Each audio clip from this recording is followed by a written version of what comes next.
Saudara-saudaraku yang diberkati Tuhan Yesus Kristus, Shalom, damai di hati. Kita bersyukur untuk kesempatan indah kita ada dalam persekutuan dengan Tuhan di sepanjang minggu 11 sampai 17 Februari 2024, dan kita akan dituntun dalam pemahaman-pemahaman bersama firman Allah dalam pertama Timotius 2 ayat 1 hingga 7. Sebelum kita membaca dan merenungkannya, marilah kita berdoa. Ya Tuhan, Allah Bapa, di dalam nama Tuhan Yesus Kristus, yang oleh tuntunan Roh Kudus memberkati kami dalam persekutuan bersama sebagai jemaat dan masyarakat. Kami rindu dituntun oleh firman-Mu, sehingga sepanjang minggu berjalan ini, kami diterangi oleh sabda Tuhan, sehingga melaksanakan tanggung jawab dengan baik seturut kehendak-Mu. Roh Kudus menuntun hamba-Mu dalam menyampaikan firman-Mu, dan semua pendengar firman agar tetap hidup dari firman-Mu. Dalam nama Tuhan Yesus. Amin. Mari kita membaca firman Tuhan dalam pertama Timotius 2 ayat 1 sampai dengan ayat 7. Bertemakan mengenai doa jemaat. Pertama-tama, aku menasihatkan, naikkanlah permohonan, doa syafaat, dan ucapan syukur untuk semua orang, untuk raja-raja, dan untuk semua pembesar, agar kita dapat hidup tenang dan tentram dalam segala kesalehan dan kehormatan. Itulah yang baik dan yang berkenan kepada Allah Juru Selamat kita, yang menghendaki supaya semua orang yang diselamatkan dan memperoleh pengetahuan akan kebenaran. Karena Allah itu esa, dan esa pula Dia yang menjadi pengantara antara Allah dan manusia, yaitu manusia Kristus Yesus, yang telah menyerahkan dirinya sebagai tebusan bagi semua manusia. Itu kesaksian pada waktu yang ditentukan. Untuk kesaksian itulah aku telah ditetapkan sebagai pemberita dan rasul. Yang kukatakan ini benar. Aku tidak berdusta, dan sebagai pengajar orang-orang bukan Yahudi dalam iman dan kebenaran.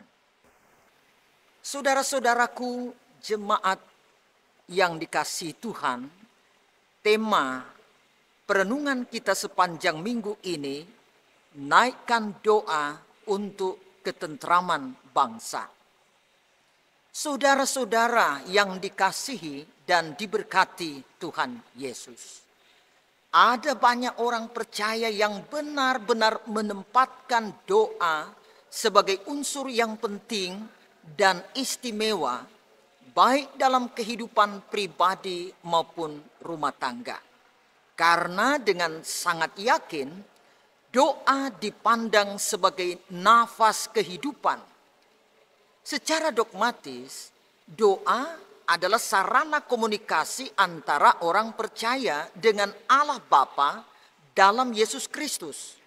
Walaupun dalam kenyataan hidup sehari-hari, kita sering melihat ada orang yang mengabaikan berdoa, atau ada yang menjalani hidup dalam doa tetapi hanya sebuah kebiasaan rutin. Misalnya, kalau mau tidur atau mau makan minum, didahului dengan doa. Dengan kata lain, doa hanya sebatas kebiasaan Kristiani, tetapi tidak menjadi sesuatu yang penting dalam hidup. Sehubungan dengan hal doa, maka perenungan sepanjang minggu ini akan dituntun oleh tema naikkan doa untuk ketentraman bangsa. Tema ini menjadi sebuah pesan firman Tuhan Karena di minggu ini kita sedang berada pada masa tenang dan pemilihan umum yang akan dilaksanakan pada hari Rabu 14 Februari 2024. Sebagai warga negara Indonesia, khususnya yang wajib pilih, akan menuju ke tempat pemungutan suara atau TPS untuk memberikan hak suara, memilih calon anggota DPRD, kabupaten, kota, provinsi, DPR RI, dan DPD RI, serta memilih calon presiden dan wakil presiden periode 2024-2029.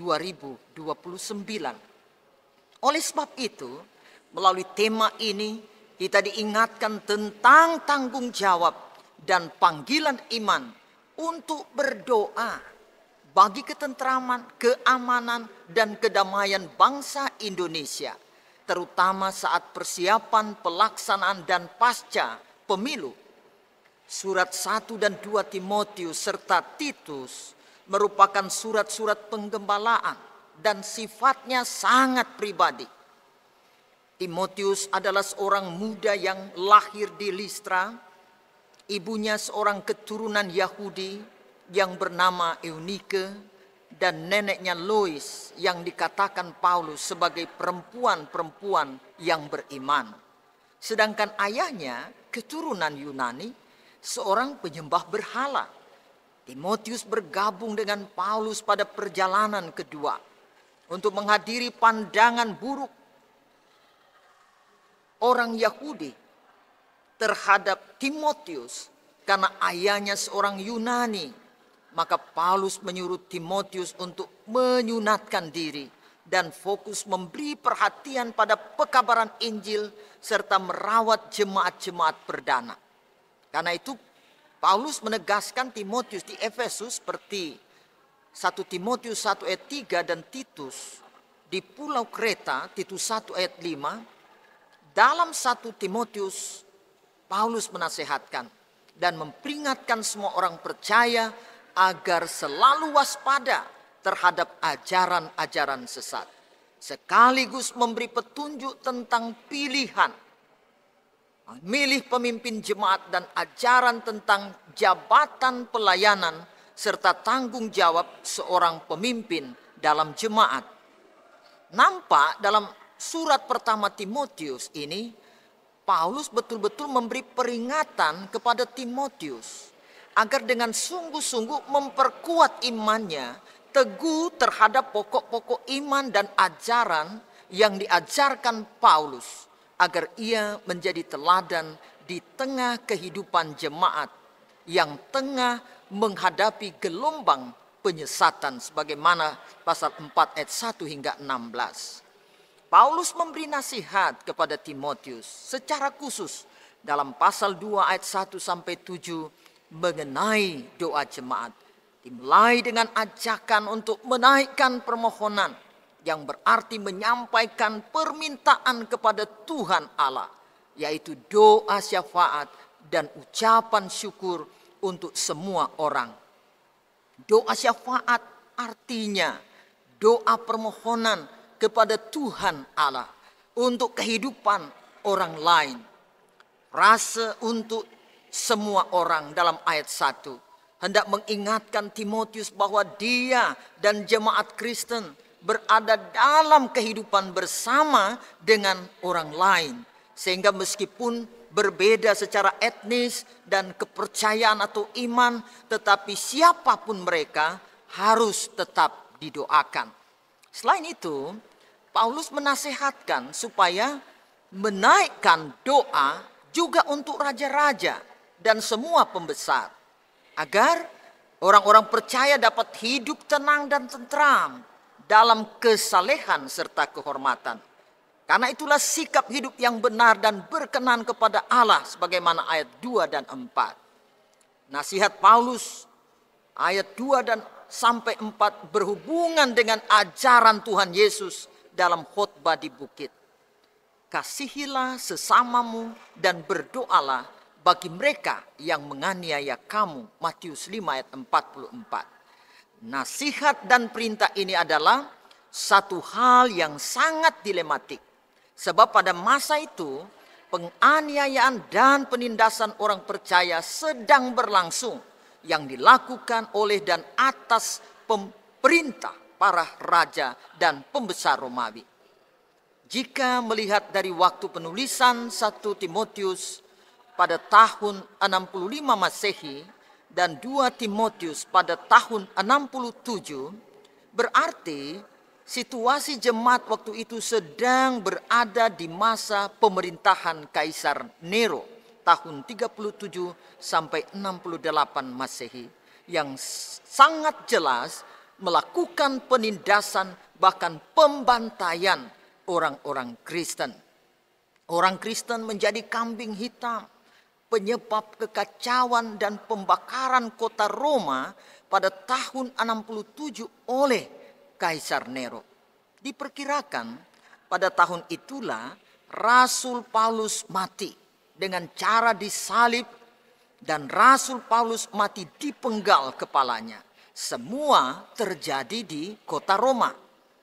Melanjutkan nasihatnya kepada Timotius, maka dalam ayat 5-7 Paulus memberikan tekanan pada salah satu pokok iman Israel. Tuhan itu Allah kita. Tuhan itu Esa.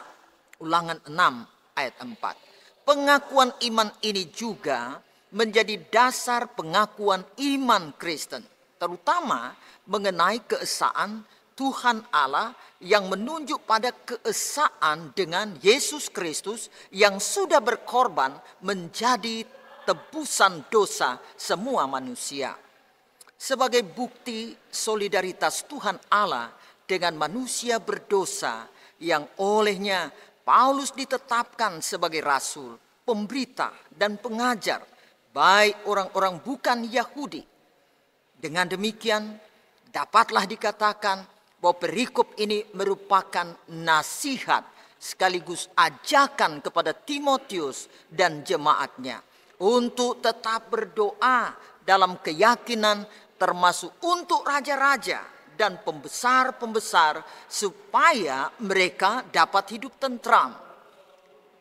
Akan tetapi, kalaupun harus menghadapi penindasan dan penganiayaan, mereka akan tetap kuat dan iman mereka dalam Kristus akan selalu terpelihara. Minggu ini, kita sebagai orang percaya yang juga menjadi bagian yang integral dari bangsa Indonesia sedang menjalani peristiwa monumental yaitu pemilihan umum untuk memilih calon anggota legislatif, DPR RI, DPD RI, DPRD Provinsi Kabupaten Kota, calon presiden dan wakil presiden pada hari Rabu 14 Februari 2024. Ini berarti bahwa pada hari-hari belakangan ini kita semua sebagai bangsa sedang berada dalam masa tenang sebagai perenungan untuk memikir-mikirkan tentang calon-calon terbaik yang akan kita pilih untuk perjalanan bangsa Indonesia 5 tahun ke depan. Sejak dahulu kita mengakui bahwa pemilu itu adalah pesta demokrasi. Itu berarti pelaksanaannya harus betul-betul pesta yang dilaksanakan dengan sukacita dan kegembiraan, bukan perselisihan dan permusuhan. Memang dalam pelaksanaan pemilu pasti kita berbeda dalam bentuk dan warna politik atau berbeda dalam memilih calon anggota legislatif dan presiden maupun wakil presiden. Namun satu hal yang harus secara sadar kita pertahankan ialah bahwa kita semua adalah satu bangsa Indonesia yang diikat dalam satu negara kesatuan Republik Indonesia dengan dasar negara Pancasila dan Undang-Undang Dasar 1945. Melalui perenungan minggu ini, kita terpanggil untuk menaikkan doa kepada Tuhan Allah, agar semua warga negara Indonesia untuk dapat mengambil bagian secara aktif dalam kegiatan pemilu ini demi kesejahteraan dan ketentraman bangsa. Berdoa juga untuk pemerintah dan para penyelenggara pemilu dari pusat sampai ke daerah agar dapat melaksanakan tugas mereka dengan jujur, adil, dan netral. Amin. Mari berdoa. Terima kasih ya Tuhan, Engkau Allah yang telah berfirman dan kami mendengar dan sedia melakukan yang difirmankan Tuhan. Kami percaya menjelang pemilu 14 Februari 2024, Tuhan patrikan semangat kebersamaan. Meskipun berbeda-beda, tetapi kami menjadi satu sebagai warga negara Indonesia, melaksanakan tugas tanggung jawab dengan baik dan benar. Bahkan bagi warga masyarakat wajib pilih untuk menggunakan hak suara, memilih presiden dan wakil presiden Republik Indonesia, memilih anggota-anggota legislatif, baik untuk DPR RI, DPD RI, DPRD provinsi, maupun DPRD kabupaten kota. Biarlah hikmat kuasa Roh Kudus menuntun kami, sehingga firman yang kami renungkan menguatkan, menopang, dan mampu membawa kami untuk memikirkan apa yang terbaik dan kepada siapa kami menyatakan kesediaan memilih pemimpin bangsa Indonesia, bahkan mereka yang akan menjadi perwakilan masyarakat di Dewan Perwakilan Rakyat. Biarlah semua terjadi untuk kehendak dan kemuliaan Kristus. Terpuji namamu Bapa, menyerahkan kehidupan sepanjang minggu ini, termasuk pelayanan gerejamu, di semua aras dalam tuntunan kasih sayang Tuhan. Demikian tentu penyelenggara kegiatan pemilu 2024 ada dalam proteksi Roh Kudus. Di dalam nama Tuhan Yesus Kristus kami berdoa dan bersyukur. Amin. Saudara-saudaraku yang dikasihi dan diberkati Tuhan, perenungan firman sepanjang minggu ini hentar kita bersuka cita di dalam Tuhan. Sehingga sebagai warga masyarakat dan warga jemaat yang baik, gunakan kesempatan untuk memilih pemimpin bangsa Indonesia yang takut akan Tuhan, memilih anggota-anggota DPRD, kabupaten kota provinsi, DPRD RI, DPD RI, dengan memohon hikmat Tuhan. Kita yakin pesta demokrasi aman dan menjadi berkat. Tuhan dipermuliakan. Shalom, damai di hati.